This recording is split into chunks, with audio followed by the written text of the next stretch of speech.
ନବୀନ ବାବୁ ଆସିକି ଯେତେବେଳେ ଦାୟିତ୍ୱ ନେଲେ ସେତେବେଳେ ସେ ଦାୟିତ୍ୱ ନେଲେ ଓଡ଼ିଶା ଏକ ନ୍ୟୁ ଇଣ୍ଡିଆ ରାଜ୍ୟ ଥିଲା। କାରଣ ତା ପୂର୍ବରୁ 1999ର ପ୍ରଳୟଙ୍କରୀ ମହାବାତ୍ୟା ଘଟି ଚାଲିଥିଲା ଏବଂ ଓଡ଼ିଶାର ଅର୍ଥନୀତି ଏବଂ ସାମାଜିକ ଜୀବନ ଅତିମାତ୍ରାରେ ବିପର୍ଯ୍ୟସ୍ତ ହୋଇପଡ଼ିଥିଲା। ସେତିକିବେଳେ ଆସିକି ନବୀନ ଦାୟିତ୍ୱ ନେଲେ। ସେତେବେଳେ ଓଡ଼ିଶାର ବଜେଟ୍ ନିଅଣ୍ଟିଆ ବଜେଟ୍ ଥିଲା। ବହୁ ଜାଗାରେ ଲୋକମାନେ ଖାଇବାକୁ ପିଇବାକୁ ପାଉନଥିଲେ ଏବଂ ସେଇ ଅବସ୍ଥାରେ ନବୀନ ଯେତେବେଳେ ଦାୟିତ୍ୱ ନେଲେ ସିଏ ପ୍ରଥମ କରି ଅନୁଧ୍ୟାନ କଲେ ଯେ ଓଡ଼ିଶାର ଏଇ ଯେଉଁ ଅର୍ଥନୈତିକ ସ୍ଥିତି ଏଥିପାଇଁ ଦାୟୀ କିଏ ଏବଂ ସିଏ ବି ଅନୁଭବ କଲେ ଯେ ଓଡ଼ିଶାର ଯେଉଁ କ୍ରମାଗତ ଭାବରେ ପ୍ରାକୃତିକ ବିପର୍ଯ୍ୟୟ ଘଟୁଛି ସେଇଥିପାଇଁ ହୁଏତ ଓଡ଼ିଶାର ସ୍ଥିତି ଏମିତି, ଯେଉଁଥିପାଇଁ କି ନବୀନ ପ୍ରଥମ କରି ସେ ପ୍ରାକୃତିକ ବିପର୍ଯ୍ୟୟକୁ କିଭଳି ମୁକାବିଲା କରାଯାଇପାରିବ ତା'ର ବ୍ୟବସ୍ଥା କଲେ ଏବଂ ଓଡ଼ିଶାରେ ଯେଉଁ ସେତେବେଳେ ମଲେ ହଜାର ହଜାର ସଂଖ୍ୟାରେ ଓଡ଼ିଶାର ଯେଉଁ ଲୋକମାନେ ମରିଗଲେ ବିପର୍ଯ୍ୟସ୍ତ ହୋଇକରି, ତେଣୁକରି ସେ ନବୀନ ଗୌଡ଼ ପ୍ରମିସ୍ କଲେ ଯେ ଓଡ଼ିଶାରେ ପ୍ରାକୃତିକ ବିପର୍ଯ୍ୟୟରେ ଯେମିତି କେହି ନ ମରନ୍ତି ସେଥିପାଇଁ ସେ ଜିରୋ କାଜୁଆଲିଟି ସେ ପ୍ରମିସ୍ କଲେ ଏବଂ ସେଇ ଅନୁସାରେ ସେ ଜିରୋ କାଜୁଆଲିଟି ପ୍ଲାନ୍ କଲେ ଏବଂ ସେଇଟା ସେ ଦେଖେଇଦେଲେ ଯେ ଯେତେ ବଡ଼ ବିପର୍ଯ୍ୟୟ ହେଲେ ବି ତାକୁ ମୁକାବିଲା କରିବାର ଦକ୍ଷତା ଓଡ଼ିଶାବାସୀଙ୍କର ଅଛି, ଓଡ଼ିଶା ସରକାରଙ୍କର ଅଛି।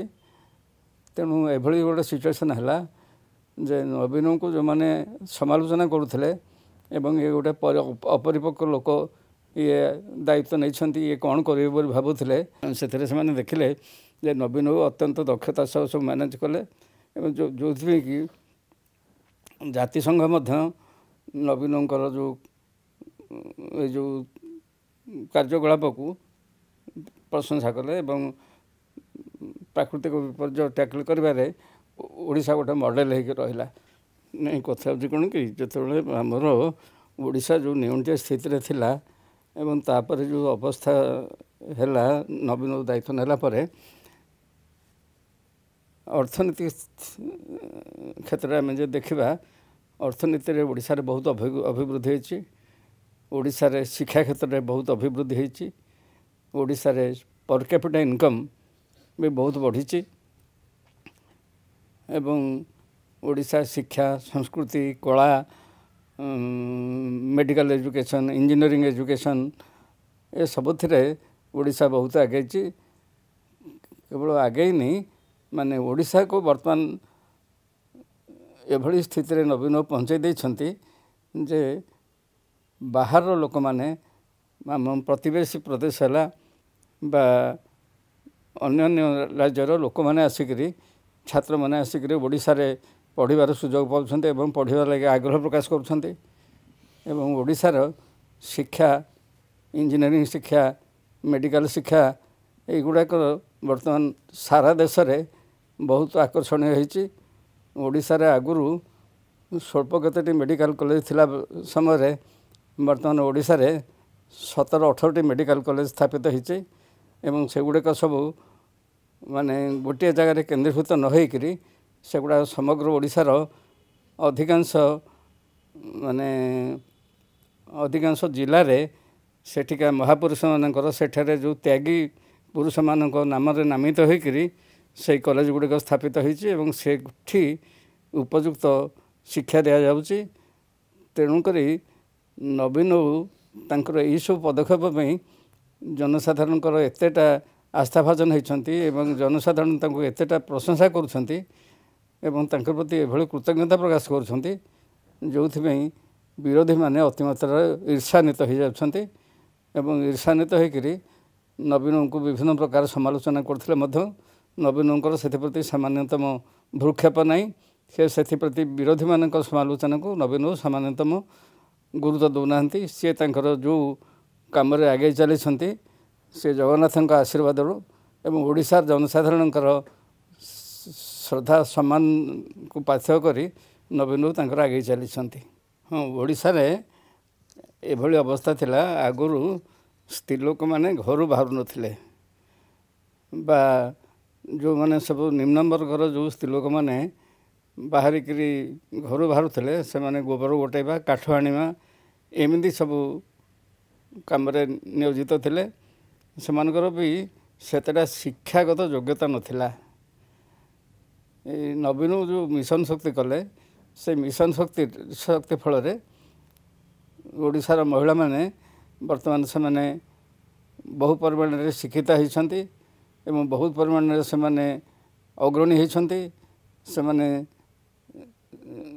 ଯେଉଁ ମିଶନ ଶକ୍ତି କି ପାଥେୟ କରି ସେମାନେ ସବୁ ବ୍ୟକ୍ତିଗତ ଭାବରେ ବା ଗୋଷ୍ଠୀଗତ ଭାବରେ ବିଭିନ୍ନ ପ୍ରକାର ବ୍ୟବସାୟ କରି କିଏ ବଡ଼ି କଲା, କିଏ ପାମ୍ପଡ଼ କଲା, କିଏ ସେ ଆଉ କ'ଣ କଲେ, ଏମିତି ସବୁ କରିକିରି ସେମାନେ ବର୍ତ୍ତମାନ ତାଙ୍କ ନିଜର ପରିବାରକୁ ସମୃଦ୍ଧ କରିପାରିଛନ୍ତି ଆର୍ଥିକ ଭାବରେ ଏବଂ ଅନ୍ୟମାନଙ୍କୁ ମଧ୍ୟ ସେଭଳି ସାହାଯ୍ୟ ସହଯୋଗ କରି ସେମାନଙ୍କୁ ମଧ୍ୟ ସମୃଦ୍ଧ ହେବାର ରାସ୍ତା ଦେଖାଇଛନ୍ତି।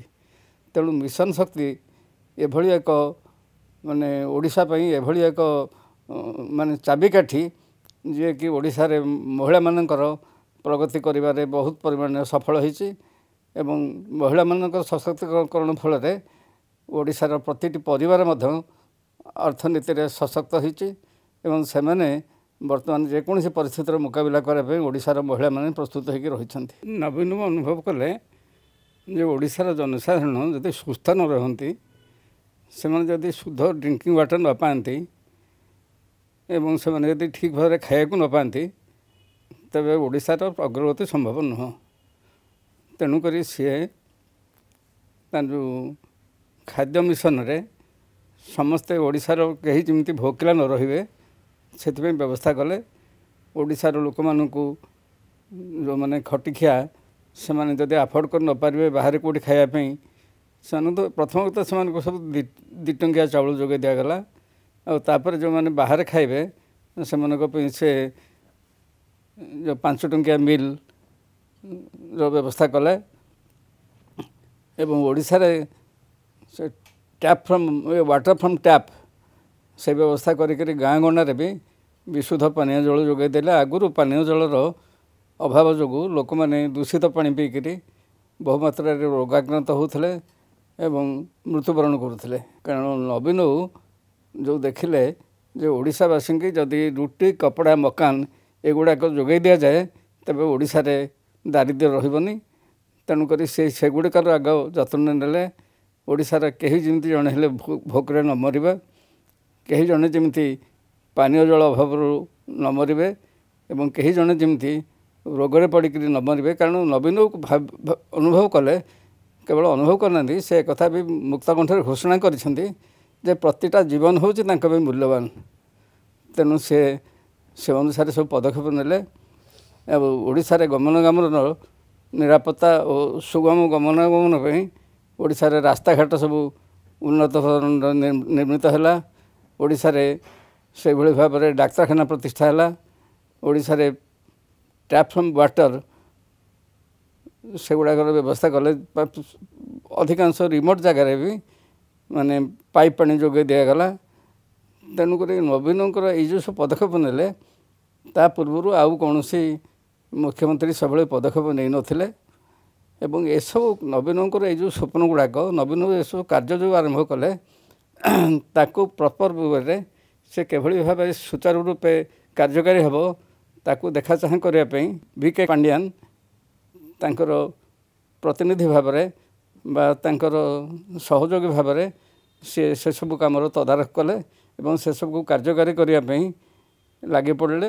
ସେଥିପାଇଁ ସେ ସମାଲୋଚିତ ହୁଅନ୍ତୁ ପଛେ, ନବୀନ ସମାଲୋଚିତ ହୁଅନ୍ତୁ ପଛେ, ସେ କୌଣସି ସମାଲୋଚନା ପ୍ରତି ସେମାନେ ସାମାନ୍ୟତମ ଭ୍ରୂକ୍ଷେପ ନ କରି ନିଜର କର୍ତ୍ତବ୍ୟ ପଥରେ ଆଗେଇ ଚାଲିଲେ ଏବଂ ଯେଉଁଥିପାଇଁ କି ଦୀର୍ଘ ଦିନ ଧରି ନବୀନ ଶାସନ କ୍ଷମତାରେ ରହିଲେ ବି ଏପର୍ଯ୍ୟନ୍ତ କୌଣସି ନେଗେଟିଭ୍ ଫ୍ୟାକ୍ଟର ତାଙ୍କୁ ଟଚ୍ କରିନି ଏବଂ ଯେଉଁ କୁହାଯାଏ ଯେ ଏକାଧିକ ବର୍ଷ ଶାସନ କ୍ଷମତାରେ ରହିଲେ ଲୋକମାନଙ୍କର ମନ ଛାଡ଼ିଯାଏ ଏବଂ ଲୋକମାନେ ତାଙ୍କୁ ସମର୍ଥନ କରନ୍ତିନି, ଲୋକମାନେ ବିମୁଖ ହୋଇଯାଆନ୍ତି।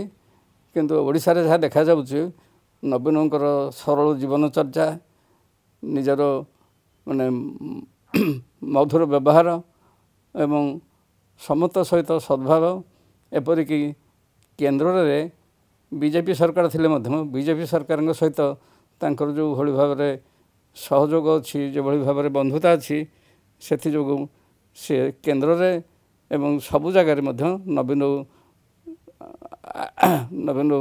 ମାନେ ସମସ୍ତଙ୍କ ଶ୍ରଦ୍ଧାର ପାତ୍ର ହୋଇଛନ୍ତି ଏବଂ ନବୀନଙ୍କୁ ସମସ୍ତେ ମାନେ ବହୁତ ଭଲ ପାଉଛନ୍ତି।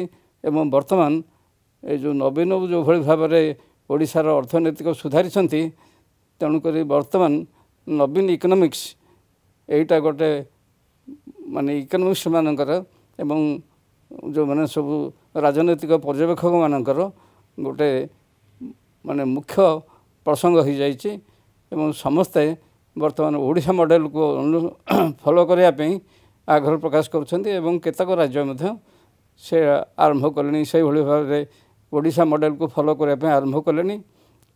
ତେଣୁକରି ଓଡ଼ିଶା ଆଉ ଦରିଦ୍ର ରାଜ୍ୟ ହେଇକରି ନାହିଁ ଏବଂ ଓଡ଼ିଶାକୁ ଦରିଦ୍ର ରାଜ୍ୟ କହିବା ପାଇଁ ଆଉ କାହାର ସାହସ ହେବନି ବୋଲି ମୁଁ ଆଶା କରୁଛି। କାରଣ ଗ୍ରାଉଣ୍ଡ ରିଆଲିଟିଟା ଯାହା ସେଇଟା ସମଗ୍ର ଦେଶକୁ ଏବଂ ଏପରିକି ବିଦେଶକୁ ମଧ୍ୟ ମୁଖ୍ୟମନ୍ତ୍ରୀ ଦେଖାଇ ଦେଇଛନ୍ତି। ଆଉ ଓଡ଼ିଶାର ଯେଉଁ ଗ୍ରାମାଞ୍ଚଳର ମହିଳାମାନଙ୍କୁ ନବୀନ ଏତେ ପରିମାଣରେ ସୁଯୋଗ ଦେଇଛନ୍ତି, ନିକଟରେ ସେମାନେ ଯାଇ ମାନେ ବିଦେଶ ଭ୍ରମଣ କରି ଯାଇ ଓଡ଼ିଶାର ବିଭିନ୍ନ ମାନେ ପଦାର୍ଥର କିଭଳି ଭାବରେ ସୁଚାରୁ ରୂପେ ମାର୍କେଟିଂ ହୋଇପାରିବ ତାର ବି ବ୍ୟବସ୍ଥା କରିଛନ୍ତି। ତେଣୁ ଓଡ଼ିଶାର ନାରୀମାନେ ଆଉ ପଛୁଆ ନୁହନ୍ତି, ଛାତ୍ରମାନେ ପଛୁଆ ନୁହନ୍ତି।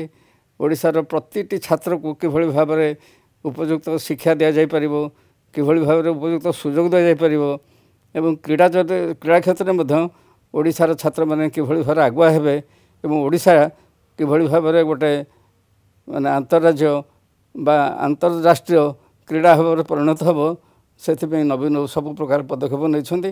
ତେଣୁକରି ବର୍ତ୍ତମାନ ହେଉଛି କ'ଣ, ସୋସାଇଟିରେ ଏଭଳି କୌଣସି ଗୋଟେ ବର୍ଗ ନାହାନ୍ତି ଯେଉଁମାନେ ନିଜକୁ ଅବହେଳିତ ମନେ କରୁଛନ୍ତି ବା ଯେଉଁମାନେ ମାନେ କାହା କଥାରେ ଆଉ ପ୍ରଭାବିତ ନ ହୋଇ ମୁଖ୍ୟମନ୍ତ୍ରୀଙ୍କ ସହିତ ସେମାନେ ପାଦ ମିଳେଇ ଚାଲିବା ପାଇଁ ଗୌରବ ଅନୁଭବ କରୁଛନ୍ତି।